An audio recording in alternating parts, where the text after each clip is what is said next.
Pemirsa, pria paruh baya yang diduga orang dengan gangguan jiwa atau ODGJ tertangkap mengendarai motor tanpa menggunakan pakaian alias telanjang di jalanan Kota Tua.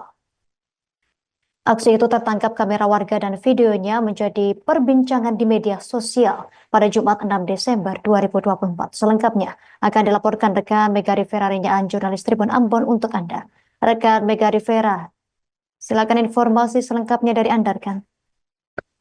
Baik Tribuners dan rekan Justina, dapat kami laporkan dari Kota Tua Provinsi Maluku,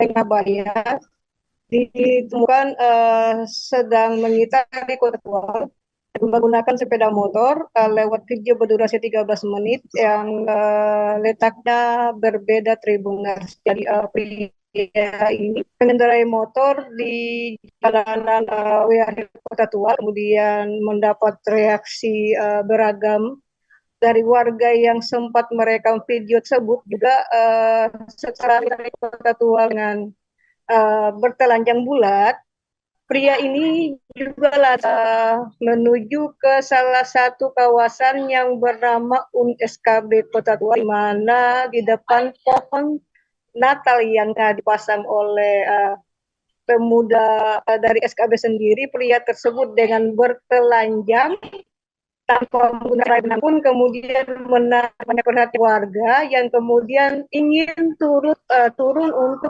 mengamankan korban tersebut yang diduga orang dengan gangguan jiwa. Namun dia ini berlawanan dengan memberikan kuda-kuda, seolah ingin memberikan gerakan untuk berkarate atau berliku yang kemudian menimbulkan mereka daripada warga sekitar. Hingga